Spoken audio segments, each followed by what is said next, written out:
사도 바울과 실라가 2차 전도 여행을 할 때에 마게도니아 동쪽 빌립보를 방문합니다.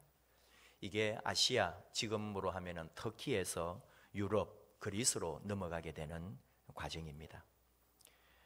빌립보에서 루디아라고 하는 여자 사업가를 만나죠.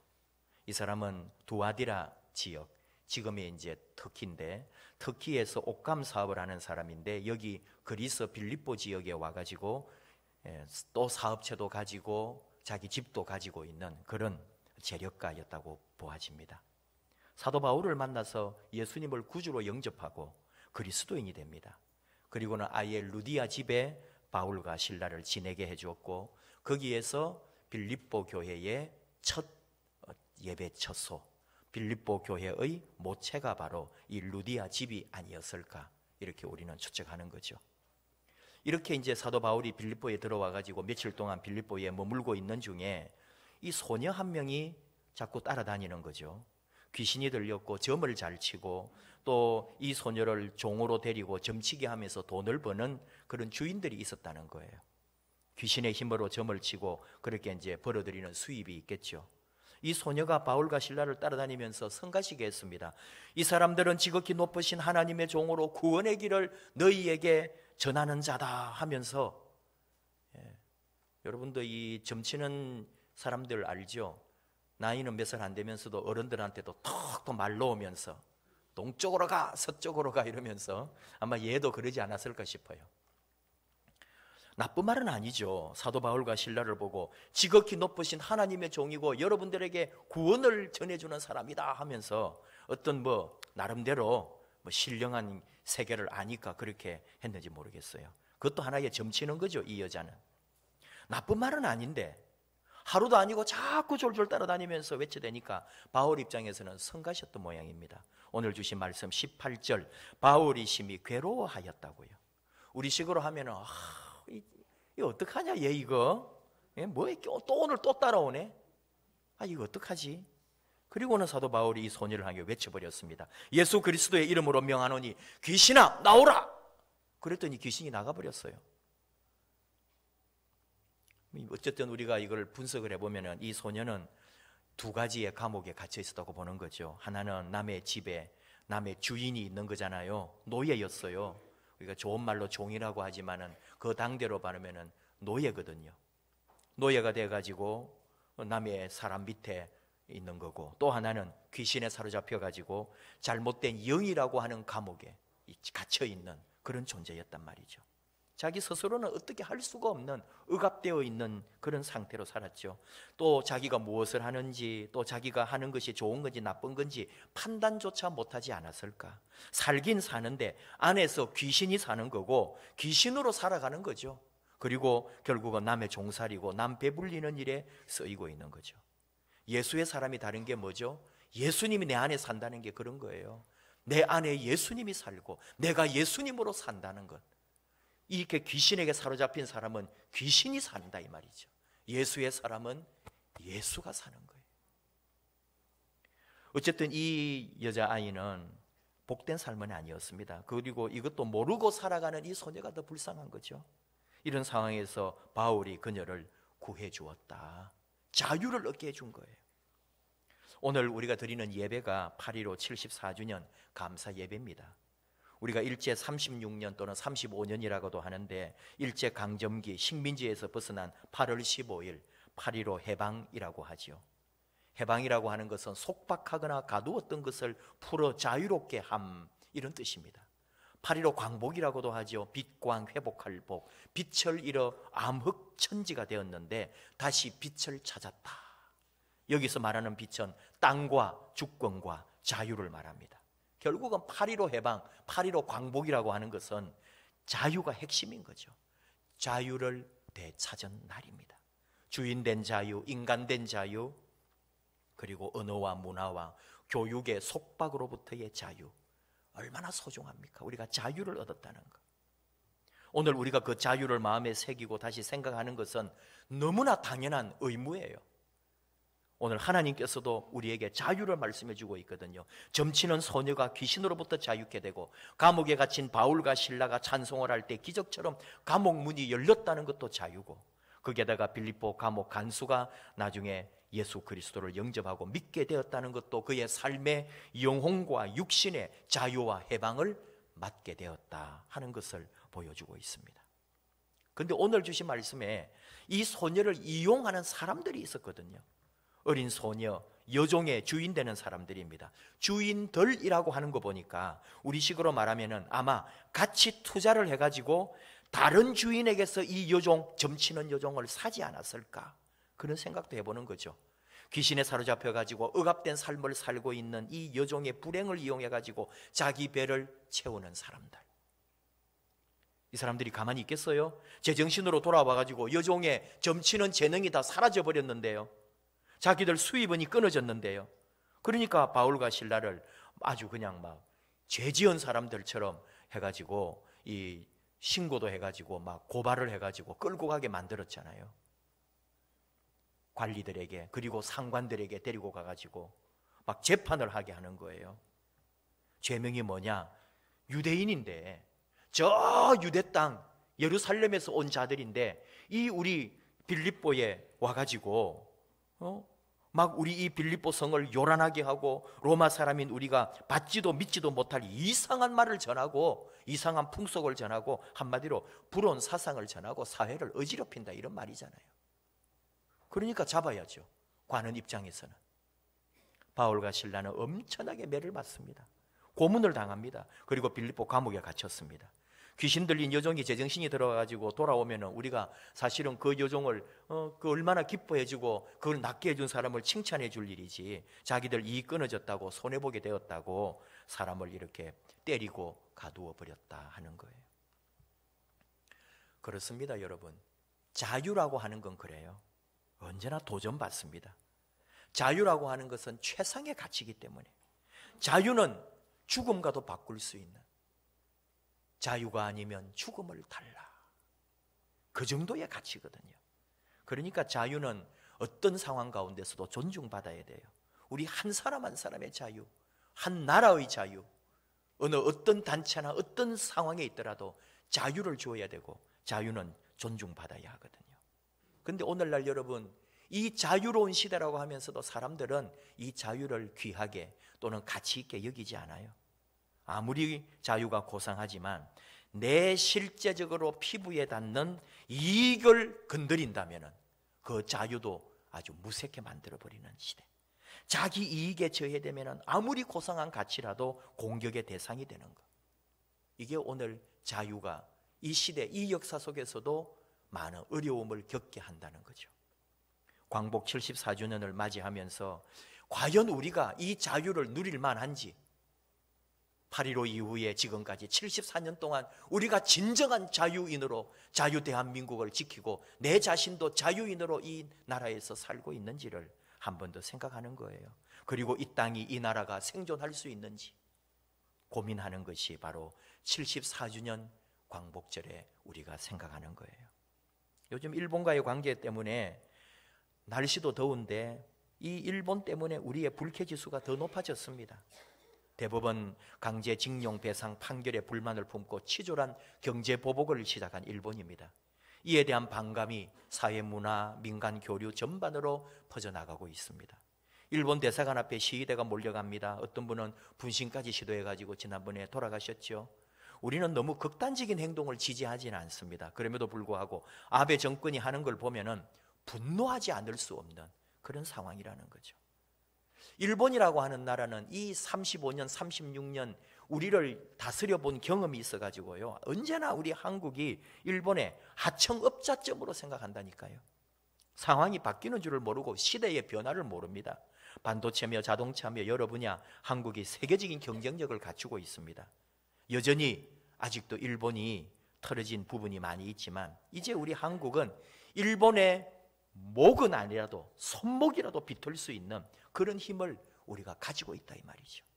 한국의 성장 동력을 끊어버리겠다, 한국의 발전을 그냥 볼 수가 없다라고 하는 이 일본의 권력자들이 가지고 있는 그 사고, 이것은 바로 우리의 분노를 넘어 섬뜩하게 하고 있잖아요. 우리나라의 성장 아킬레스건을 끊어버리겠다고 아베 신조 총리, 이 사람이 일본 사람 중에서도 독특한 인물이죠. 여러분, 일본이 근대화된 게 바로 19세기 메이지 유신이거든요. 그 전까지는 일본은 아주 철저한 막부 시대, 지방 분권, 막부 체제였습니다. 이걸 바꾸어 가지고 천황 중심의 중앙 집권적 통일 국가를 이룬 게 메이지 유신이거든요. 메이지 체제가 정치, 경제, 군사적으로 일본이 강대해지도록 만든 그런 아주 효율적인 체제가 되었고, 그로 인해서 일본이 지금 존재하는 거죠. 그런데 메이지 유신 때에 바로 정한론이 대두됩니다. 한국을 공격하고 정복하겠다는 거예요. 도요토미 히데요시의 유업을 계승해가지고 대륙을 공략해야 된다. 그런 발상을 한 게 바로 메이지 유신 때입니다. 메이지 유신으로 갈 곳을 잃은 사무라이들, 한국, 조선을 정벌하고 막부시대처럼 조선을 지방 영지처럼 만들려고 했던 거거든요. 이게 정한론이에요. 이걸 주창한 사람들이 메이지 유신의 주역 사스마 번하고 조슈 번 사람들이에요. 번은 그 지역이거든요. 영주들이 다스렸던 지역들. 지금도 일본이 번을 사용하고 있고, 지금 더 큰 더미는 현을 사용하는데 아직도 그런 지역에 번이 그대로 있습니다. 그 바로 사스마 지역 영지, 또 조슈 영지의 사람들이 비밀 협약을 맺어가지고 이 사무라이들 다 처단하고 자기들이 권력을 잡은 거 아닙니까? 근데 바로 이 경제전쟁을 일으킨 아베 신조가 조슈 번 출신이고, 내각 부총리 아소다로가 사스마 출신이거든요. 그러니까 이거를 역사적으로 보면은 그 메이지 유신 때 정한론을 만든 핵심 세력들이 그대로 지금 이 일본 정권을 가지고 있는 거예요. 그리고 발상도 정한론을 그대로 가지고 있는 거예요. 한반도를 아주 자기들이 지배해도 되는 것처럼. 우리의 자유와 우리의 생존을 위협하는 정권이 바로 아베 정권입니다. 자기들의 이익을 위해서 법이고 양심이고 국제관계고 다 저버릴 수 있는, 우리 상식으로는 이해가 안 되는 사람들이 아베의 이 측근들이죠. 죄 없는 바울과 실라를 감옥에 가두게 한 여종의 주인들과 다를 바 없다 할까요? 참 우리 입장에서는 혈맹이라고 하는 미국의 도움을 많이 받고 싶은데 실제로는 국제관계는 어려운 거예요. 중국이나 러시아가 우리 마음처럼 또 우리나라를 위해서 띄워줄까요? 반대로 생각해 보면 우리 옆에 이웃 나라가 이런 어려움에 와가지고 우리나라 보고 발벗고 좀 도와달라고 그런다고 해서 우리가 쉽게 그렇게 도와줄 수 있냐고요. 국제관계는 그런 게 아니거든요. 그러니까 미국 입장도 있고 러시아, 중국도 다 입장이 있는 거예요. 그러니까 우리가 뭘 원한다고 해서 마음대로 되는 건 아니죠. 결국은 뭘까요? 우리도 그 입장 되면 그럴 거니까. 이게 뭐냐면 오늘 우리 시대가 오로지 자국의 이익을 따라가고 있는 민족주의가 더 많이 흉흉하게 일어나고 있다, 그런 말입니다. 철저한 국수주의, 자기중심주의. 왜 이 세계 변화, 지구촌 시대에 온 나라와 나라가 한 마을처럼 이어져 있다고 하면서도 너무나 민족주의, 국수주의, 자기중심주의, 군국주의가 다시 일어나고 있는지 오늘 우리 시대의 아픔이에요. 분리주의, 파벌주의, 분파주의, 특수주의 다 똑같은 말이라 할 수 있습니다. 독선입니다. 인종주의가 다시 일어나잖아요. 백인들의 테러가 지금도 일어나고 있잖아요. 우리는 예수님에게서 답을 찾는 거죠. 유대인, 누구보다도 유대주의고요, 민족주의입니다. 그 자리에 예수님이 오신 거 아닙니까? 예수님은 율법을 꿰뚫었고 그의 삶으로 진리를 설파했습니다. 뭔가요? 이미 율법에 우리 조상들에게 하나님 말씀하셨다는 거죠. 이방인을 함부로 대하지 마라. 다른 민족을 함부로 대하지 마라. 너희도 나그네였고 너희도 포로가 되었고 너희도 노예였다. 너희도 다른 이방 노예들이나 다른 이방 나라를 함부로 대하지 마라. 이게 율법의 핵심이거든요. 하나님을 사랑하고 이웃을 사랑하라. 예수님은 그 진리를 캐내었고 바로 그대로 사신 거예요. 그 유대주의자들, 유대 민족주의, 선민 사상으로 똘똘 뭉친 그 나라에서 예수님은 그의 진리를, 하나님의 진리를 유대만이 아니라 온 세계를 향하여 그의 사랑을 전했다 이거죠. 이방 지역에 들어가서 이방인들과 더불어 먹고 마시고 이방인의 병을 치유해 주고요. 예수님은 일부러 이방 지역에 들어가서 유대인들 보란 듯이 가가지고 유대인들이 원하지 않는 일을 저지르는 거죠. 그러나 그 속에 주의 핵심이 있잖아요. 나그네를, 이방인을 함부로 대하지 마라. 여기에도 구원이 있다. 얼마나 어려운지요. 베드로 같은 사람, 예수 믿고 예수님의 부활을 체험하고 성령을 체험해도 유대인만이 구원받는 줄 알았어요. 그래서 고넬료 같은 사람 집에 갈 때에 얼마나 두려워하고 찜찜해하고, 그리고 고넬료 가정에 성령이 임하고 하나님의 구원의 역사가 임할 때 깜짝 놀라잖아요. 유대인 아닌 이방인에게도 하나님이 함께 하시네? 깜짝 놀라면서 이 사람들도 세례 받을 수 있다면서, 그리고는 세례를 베풀거든요. 그만큼 유대주의라는 게 이게 엄청나게 특수하고 분파고 자기들밖에 모르는 건데, 바로 예수님이 그 속에 너희는 천하 만민에게 복음을 전하라 하면서 예루살렘과 온 유대와 사마리아와 땅끝까지 이르라. 온 세상 천하를 다 그의 십자가의 품에 안아주신 거 아닙니까? 이게 복음이거든요. 우리가 어떻게 맞서야 하느냐, 어떻게 해야 되느냐 이거예요. 사실 정치적으로 경제적으로는 완벽한 대안은 있을 수가 없잖아요. 원칙은 있습니다. 일본은 현실입니다. 다시는 지지 않겠다. 말로만 하지 않고 모든 국민이 한마음이 되고 지지 않을 힘을 키워야 합니다. 정치인들, 경제인들, 공학자들, 과학자들 다 힘을 합하고 팔을 걷어붙여야 합니다. 한국과 일본의 양심 세력들이 연대해야 합니다. 나라의 운명이 일부 고립적 정치인들로 인해서 파행으로 가지 않도록 우린 한국이나 일본이나 모두 다 양심적인 이 사람들이 일어나야 되고요. 그 다음에 한국의 교회와 일본의 교회들이 연대해가지고 가해자 일본이 잘못을 회개하고 반드시 용서를 구하도록, 짐승 같은 존재들이 한 인간으로 돌아올 수 있도록 우리 일본 교회, 한국 교회가 뭉쳐서 이 일본의 양심 회복, 정치인들의 회개를 촉구하고 그 운동을 전개해야 하는 거죠. 답은 다른 데 있거든요. 영적으로, 믿음으로, 교회로 풀지 않으면 진정한 자유, 진정한 해방, 그 일본의 회개를 다 우리가 볼 수 없습니다. 오늘 주신 말씀에서 바울과 실라를 보세요. 감옥에 갇혀 있습니다. 죄 없이 죄인 된 사람들입니다. 다른 이 여종을 자유케 하는 대신에 자기들은 도리어 그 자유를 박탈당하고 구속됐습니다. 억울한 일입니다. 근데 이들이 감옥에서 무엇을 했습니까? 밤중에 찬송하고 기도했습니다. 그리고 갑자기 지진이 나고 옥문이 열립니다. 게다가 죄수들의 손과 발에 차여있던 착고, 이 쇳덩어리들, 함부로 도망도 못 가고 걷지도 못하도록 묶어놓은 이 착고까지 다 터져서 나갑니다. 풀립니다. 옥문이 열리고 쇠사슬이 풀리고, 죄수 입장에는 이것이 바로 탈출할 수 있는 최고의 순간 아닙니까? 모든 도망갈 여건이 조성됐습니다. 하지만 바울과 실라는 감옥에서 나가지 않았습니다. 자유의 길을 포기했습니다. 이들의 행동 속에 왜 이런 일이 일어났는가? 매질도 당하고 감옥에 갇히고 어떻게 될지도 모르는데 벌써 사실은 찬송하고 기도했습니다. 많은 죄수들이 다 들었다고 했습니다. 또는 소리 지르고, 누가 감옥에서 소리 지르고 찬송할 수 있게 하겠어요? 제재를 받을 수도 있고 또 매를 맞을지도 모르지만 그러던 그렇게 했다는 거예요. 왜? 그들 속에는 외적 위협이나 외적인 고통보다도, 누가 나를 지배하고 다스리고 억압하는 것보다도 더 큰 영혼의 자유, 내 안에 있는 참된 자유가 있기 때문에 그들은 그 감옥에서도 찬송하고 기도했고, 그리고 지금 얼마든지 도망갈 수 있는 여건이 있음에도 불구하고 그대로 그 자리에 머물러 있었다는 거죠. 이미 내 안에 진정한 자유가 있기 때문에.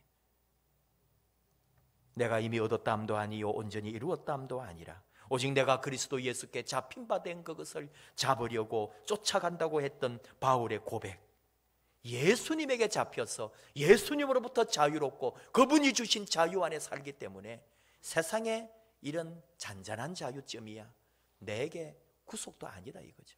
그런 자유 찾으려고 가는 게 아니다 이거죠. 예수님으로 인하여 누리는 온전하고 완벽한 자유, 그분으로부터 누리는 자유가 있기에 다른 것은 눈에 들어오지 않았습니다. 지진이 나고 감옥문이 열리고 죄수들 착고가 풀어지고 감옥의 간수가 이제 이걸 본 거 아닙니까? 다 도망갔다고 생각했죠. 너무나 당연히. 그리고 그는 그 책임을 지고 이제 어쩌면 죽임을 당할 거예요. 상상해 봅니다. 얼마나 이런 관리들이나 이런 간수나 이런 사람들이 잘못했다고 죽이거나 함부로 대했다면 이 사람이 지금 자결을 하려고 했을까요? 너무나 당연한 거예요. 죄수를 잃어버리거나 자기의 경비 업무를 잘못했기 때문에 그는 내일 아침 반드시 죽임을 당할 거예요. 그럴 밖에 자신이 스스로 죽음을 택할 정도로 그런 시대였다는 거죠. 그 고대 시대가. 그때 감옥 구석에서 사도 바울이 소리 질렀습니다. 너의 몸을 상하지 말라. 우리가 다 여기 있노라.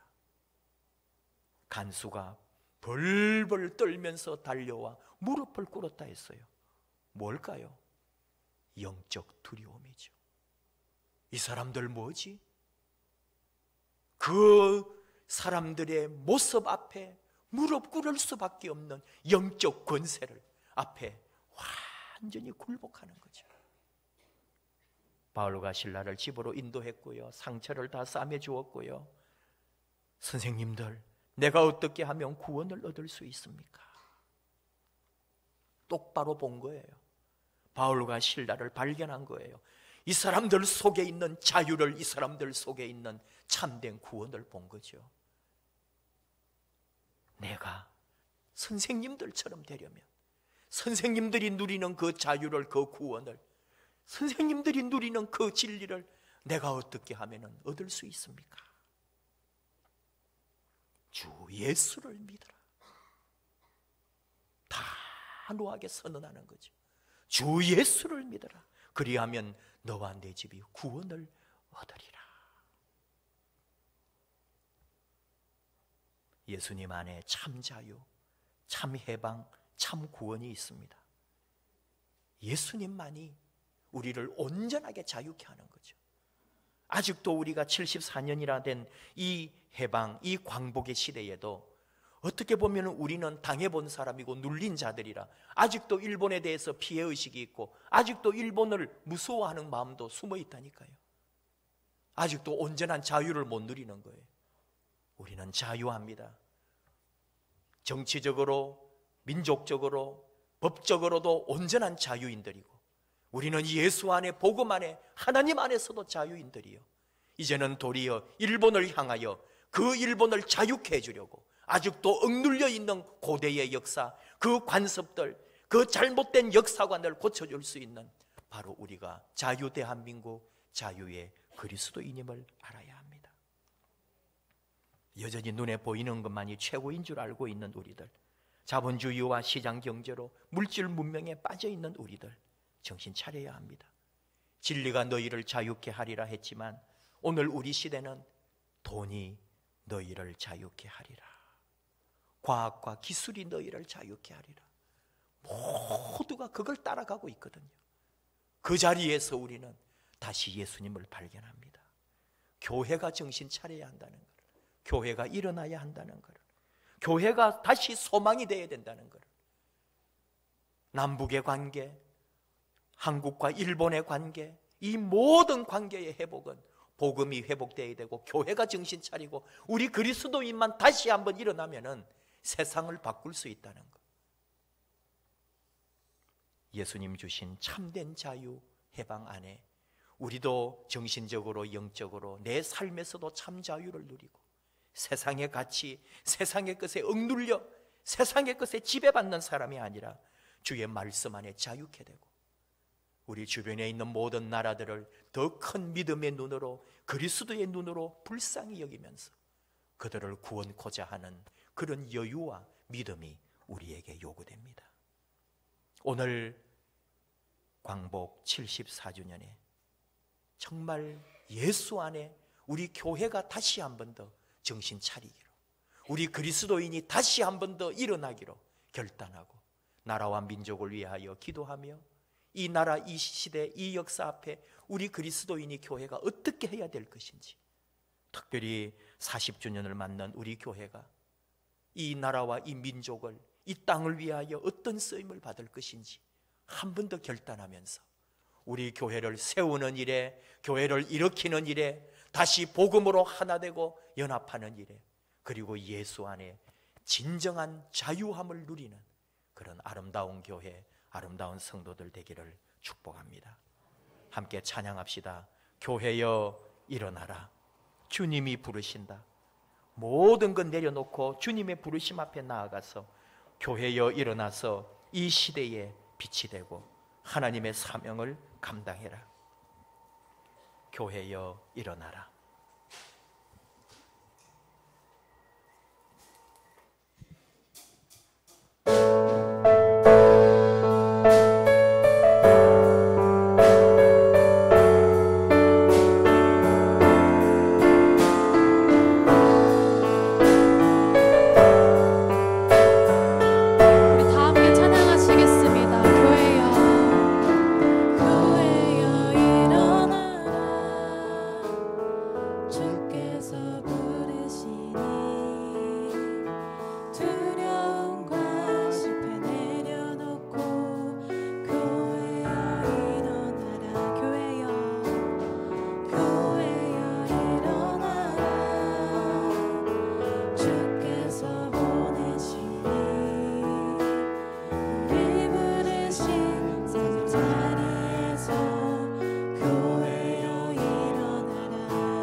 자신을 위해서도 기도합시다.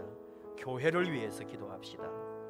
이 나라의 해방 74주년, 정말 우리는 해방되었는지, 아직도 일본의 잔재 앞에 꼼짝 못하고 그 식민사관에 사로잡혀 있는 이들도 있고, 일제시대에 그 악랄했던 모든 소유를 아직도 유지하면서 지배하려는 자들이 있습니다.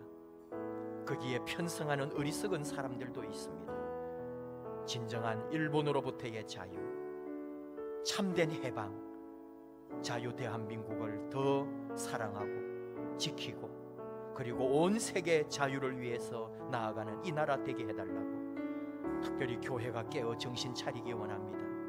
어리석은 일에 가담하지 않게 해주시고 나라를 도리어 힘들게 하는 일에 쓰임받는 교회가 되지 않도록 정신 차리고 예수 앞에, 복음 앞에, 말씀 앞에, 진리 앞에 참된 자유를 누리는 그리스도인 되게 해달라고.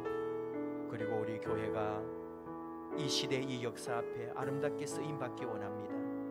이 세상을 이끌어가는 교회, 빛이 되고 소망이 되는 교회 되기 원합니다. 교회가 일어나 하나님의 사랑으로 이 땅을 아름답게 변화시키기를 원합니다.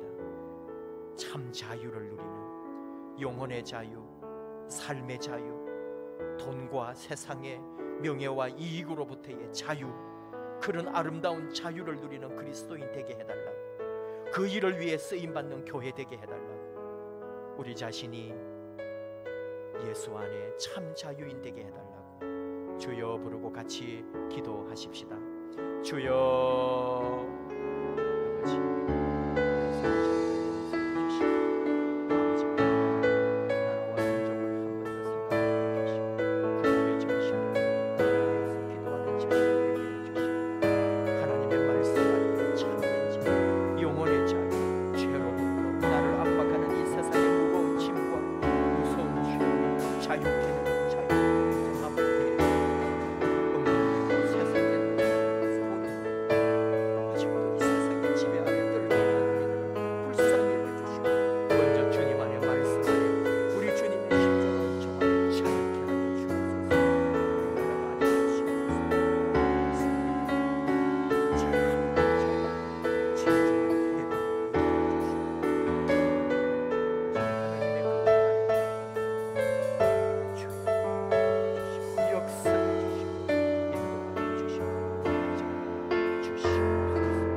아버지 하나님, 해방 74주년 광복 기념주일로 함께 예배드리며 영광 돌립니다. 아직도 그 해방의 참된 기쁨, 자유를 누리지 못하는 이 땅을 불쌍히 여겨주시고 아직도 식민사관 아래 있는 어리석은 백성들도 아버지여 참된 자유, 참된 해방을 누리게 하여 주시옵소서. 우리도 불쌍히 여겨주옵소서. 돈과 세상의 야망의 노예가 되어 아직도 아버지 그 억눌리고 돈으로부터 자유치 못하고 세상의 명예와 성공으로부터 자유함을 누리지 못하는 아직도 이렇게 갇혀 사는 자들입니다. 불쌍히 여겨 주옵소서. 예수 십자가의 복음, 진리의 말씀으로 자유케 해주시고 우리가 먼저 주님 말씀 안에 마귀와 사단으로부터, 세상으로부터, 돈과 야망으로부터 자유케 해 주시옵소서. 주님의 눈으로 세상을 바라보게 하시고 우리 교회도 세상의 가치, 세상의 성공에 꿈을 꾸지 아니하고 주의 복음, 십자가 정신, 이 땅에 어려운 모든 무거운 짐을 져주는 아름다운 헌신과 희생이 있는 교회, 그리하여 진정한 교회의 정신을 일깨우고 하나님이 기뻐하시는 교회로 일어나는 참된 교회 되도록 하나님 우리를 사용하여 주시옵소서. 이 시간 예배하며 이 나라와 민족을 위하여 기도하며 우리 교회를 위하여 우리 자신들이 주님 안에 말씀 안에 새롭게 되기를 원하오니 함께 해주시고 하나님의 아름다운 역사 앞에 쓰임받는 주의 자녀들, 주의 종들 삼아 주시옵소서. 예수님 이름으로 기도하옵나이다. 아멘.